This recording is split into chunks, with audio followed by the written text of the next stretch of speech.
Hello दोस्तों। तो आज का आपका 2 मिनट का टॉपिक है ज्योग्राफी में minor forest produce. Very important topic. अगर मैं the back of my head सोचूं तो मुझे 2 क्वेश्चन तो डायरेक्टली याद आ रहे हैं जो इससे पूछे हुए हैं। एक तो पिछले साल पूछा हुआ है, एक उससे पहले भी इस टॉपिक से एसोसिएटेड सवाल पूछा हुआ है। मैं आपको बता दूंगी किस टॉपिक से एसोसिएटेड है, you will have to go back and check out. ठीक है, तो माइनर फॉरेस्ट प्रोड्यूस न्यूज़ में क्यों था? रिसेंटली सेंटर ने रिवाइज किए हैं MSPs for these minor forest produce. ठीक है, माइनर फॉरेस्ट प्रोड्यूस होता क्या है? देखो, पहली बात क्या है, फॉरेस्ट में प्रोड्यूस हो रहा है, मतलब फॉरेस्ट में जो भी प्लांट्स हैं उनसे उसका ओरिजिन है। एंड द मोमेंट आई से माइनर मतलब छोटी मोटी चीज़ें, तो जितनी भी फॉरेस्ट में प्लांट से ओरिजिनेटेड नॉन टिम्बर सामान है, नॉन टिम्बर का मतलब है जो लकड़ी से एसोसिएटेड ना हो। द मोमेंट आई से टिम्बर, आपके दिमाग में लकड़ी आनी चाहिए। तो जितने भी प्लांट ओरिजिन के फॉरेस्ट में लकड़ी से एसोसिएटेड सामान नहीं है, बट वो मिल प्लांट से ही रहे। फॉर एग्जाम्पल, प्लांट से डाइज मिलते हैं, लीव्स मिलते हैं, वैक्सेस मिलते हैं, राइट? तो ये सारा कुछ जो है माइनर फॉरेस्ट प्रोड्यूस में आता है। And one very important thing जो आप याद रखोगे, that is bamboo. Very important, बहुत बार क्वेश्चन आया बैम्बू से। लास्ट ईयर भी बैम्बू पे क्वेश्चन आया हुआ है, because there was some changes in the definition, but that is not under this particular topic. हम कुछ और पढ़ रहे हैं अभी। तो ये जो माइनर फॉरेस्ट प्रोड्यूस है, मैंने आपको बेसिक डेफिनेशन तो बता दी, लेकिन वन वेरी इंपॉर्टेंट थिंग, आपको एक्ट पता होना चाहिए जिसके अंदर ये डिफाइन हुआ है, बिकॉज पिछले साल पेपर में एक्ट पूछा हुआ है। तो द पॉलिटी वाला part of this geographical thing ये आपको एग्जाम में आ जाती है। तो एक्ट कौन सा है?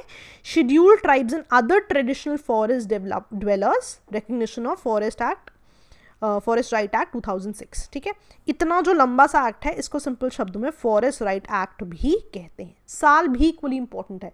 अगर यहाँ 2006 की जगह 2010 लिखा हुआ गया, आपका ऑप्शन एब्सोल्युटली गलत हो जाएगा। तो पहली चीज़ क्या है, आपको इस ये एक्ट के बारे में आपको पता होना चाहिए। दूसरा कि कौन कौन सी चीज़ें नॉन टिम्बर में आती हैं। ठीक है, सिंपल। तीसरी चीज़, अब मान लो माइनर फॉरेस्ट प्रोड्यूस है ना, और हम ये कह रहे हैं कि MSP हम दे रहे हैं, यानी किसको दे रहे हो MSP, इसकी ओनरशिप किसके पास है, ये भी तो पता होना चाहिए। तो जो ये पूरा का पूरा जो MFP है, माइनर फॉरेस्ट प्रोड्यूस है, इसकी ओनरशिप जो है फॉरेस्ट ड्वेलर्स को दी जाती है। ठीक है, अब ये कहाँ लिखा हुआ है, कौन से एक्ट में लिखा हुआ है, ये भी इंपॉर्टेंट है। तो ये पीसा एक्ट है, ये आप लक्ष्मीकांत में पढ़ते हो, panchayat extension to scheduled areas act and recognition of forest right act. Very important, directly question आया हुआ आपको UPSC में। ठीक है, कि इस पर्टिकुलर एक्ट में क्या लिखा हुआ है इन चारों में से, और दिस वाज द लाइन जो आपसे पूछी हुई थी कि ये जो भी माइनर फॉरेस्ट प्रोड्यूस की ओनरशिप है, ये किसके पास होती है। ठीक है, तो डायरेक्ट ऑप्शन था, यू वुड हैव आंसर्ड। तो मैं वो सारी चीज़ें इसमें इंक्लूड करूंगी, चाहे वो पॉलिटी से एसोसिएटेड हो, किसी और सब्जेक्ट से, जो कि आपको आंसर करने में हेल्प करे। ठीक है, एंड ऑल्सो एक और जो चीज़ बताती है कि ये सारा कुछ फॉरेस्ट राइट एक्ट जो हमने वहाँ पे पढ़ा है पिछला, वहाँ पर भी लिखा हुआ है कि फॉरेस्ट ड्वेलर्स के पास ये पूरा राइट होगा कि ये जितना भी माइनर फॉरेस्ट प्रोड्यूस है, इसको ओन भी वही करें, डिस्पोज भी वही करें, राइट? सो दैट सारे एक्सेसेस उनके पास हो। ठीक है, तो अगर आपसे पूछ के कहाँ कहाँ एक्सेस की बात है, तो आप बोलोगे भाई फॉरेस्ट राइट एक्ट में भी डिफाइंड है, और पंचायत वाला जो एक्ट है, पीसा एक्ट, वहाँ पर भी डिफाइंड है। सिंपल सी बात है। बट हाँ, इनके स्टेटमेंट्स पढ़ लेना, स्टेटमेंट्स में हो सकता है आपको डिफ्रेंशिएट कर दे, वो आपको पता होने चाहिए। तो इससे एसोसिएटेड दोनों एक्ट्स आर वेरी इंपॉर्टेंट। ठीक है, अगली चीज़ पे आते हैं कि ये जो इनको MSP मिल रहा है ना, मिनिमम सपोर्ट प्राइस मिल रहा है, इस पूरे MFP का किस स्कीम के अंतर्गत मिल रहा है? सरकार अपनी मर्जी से तो नहीं दे देगी ना, कोई स्कीम बनानी पड़ेगी, गवर्नेंस की बात है। ठीक है, तो MFP है ना, थ्रू MSP, ऐसे आप याद करोगे। ठीक है, कि ये जो मैकेनिज्म बनाया हुआ है माइनर फॉरेस्ट प्रोड्यूस के लिए कि उनको MSP दिया जाएगा। अच्छा, MSP क्यों दे रहे हैं उन्हें? सिंपल सी बात है कि फॉरेस्ट में, सिंपल शब्दों में समझते हैं, मैं एक ट्राइब से एसोसिएटेड हूँ, मैं फॉरेस्ट में रह रही हूँ, है ना, और मेरी जो जीवन यापिका की या मेरी जो सस्टेनेंस का सामान है वो तो फॉरेस्ट प्रोड्यूस है।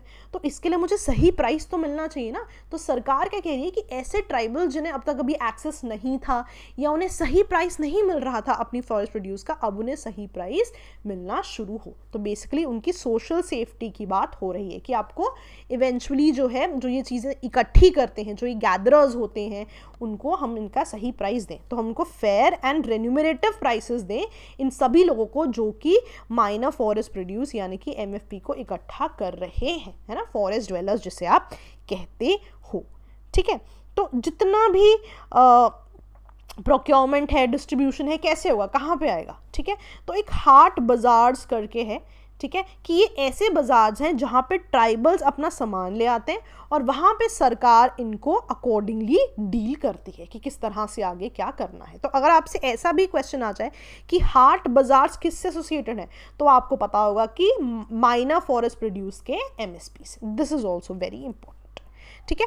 ओके, अगली चीज़ पे आते हैं कि क्या ये जो एमएसपी है ये सारी की सारी स्टेट्स के लिए एप्लीकेबल है। देखो, इनिशियली ये सारी स्टेट्स के लिए नहीं था, इनिशियली सिर्फ ये 5th शेड्यूल स्टेट्स के लिए था, लेकिन 2016 नवंबर से अब ये सारी स्टेट्स में एप्लीकेबल है। तो अगर आपको ऑप्शन आ जाए कि शुरुआत से ही it was applicable to all the states, आप कहोगे नहीं, ये पहले नहीं था लेकिन अब ज़रूर एप्लीकेबल है, ठीक है, सिंपल था। चलो, अब ये जो पूरा काम हो रहा है ना, अब ये तो मुझे इजीली याद हो जाएगा कि कहीं ना कहीं फॉरेस्ट ड्वेलर्स की बात है, ट्राइब्स की बात होगी तो कौन सी मिनिस्ट्री होगी, मिनिस्ट्री ऑफ ट्राइबल अफेयर्स। लेकिन ये जो पूरा एजेंडा है, मिनिमम सपोर्ट प्राइस देना है, कितना हो, किस तरह से हो, there will be a lot of technical support. तो ये टेक्निकल सपोर्ट किससे ले रहे हैं, ट्राइफेड से ले रहे हैं। अगेन हम आगे देखेंगे कि ट्राइफेड किस तरह की ऑर्गेनाइजेशन है, ये बेसिकली काम क्या करती है। लेकिन अगर आपको डायरेक्टली पूछ लिया जाए कि मिनिस्ट्री ऑफ ट्राइबल अफेयर्स को इस समय कौन असिस्ट कर रहा है इम्प्लीमेंटेशन में, तो आप बोलोगे भाई ट्राइफेड कर रही है, ठीक है। तो before we go to TRIFED, एक और चीज़ जो 3-4 दिन पहले ही न्यूज़ में थी, आपको पता है कि कोविड-19 पैंडमिक चल रहा है। इसका मतलब है कि इन ट्राइबल्स को भी हेल्प की ज़रूरत होगी।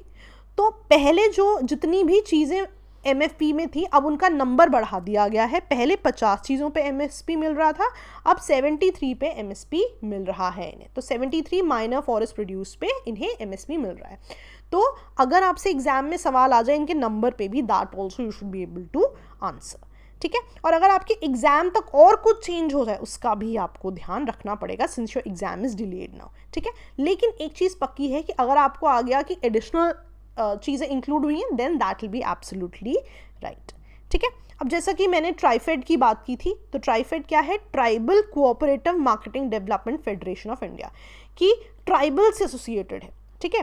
तो अगर मुझसे पूछा जाए कौन सी मिनिस्ट्री है, तो ये ईजिली है ट्राइबल अफेयर्स की मिनिस्ट्री। साल हाँ मुझे याद रखना पड़ेगा 1987।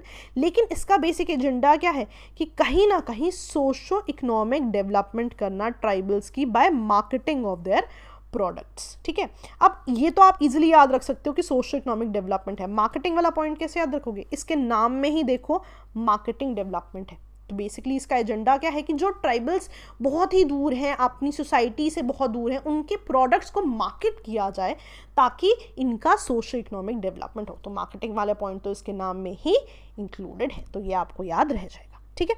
तो सारे फैक्ट्स हमने याद कर लिए। It should be very easy for you to remember all this now, ठीक है। सो आपका आज का टास्क क्या है कि पिछले साल यूपीएससी पे एक क्वेश्चन आया हुआ है in context of this act. तो अगर आप बैम्बू करके भी सर्च करोगे आपको क्वेश्चन मिल जाएगा। आप देखोगे कि उसका बी और सी ऑप्शन आप अभी के अभी सॉल्व कर पाओगे, ठीक है। तो या that was all for the day, और I am gonna tell you about the programmes now. तो अगर आप अभी भी आपको लगता है कि हमारे प्रोग्राम्स आपको 2020 में हेल्प करेंगे, यू कैन मूव फॉरवर्ड, या आप you can stop the video here itself. तो जैसा कि मैं हमेशा कहती हूँ कि this is a golden chance.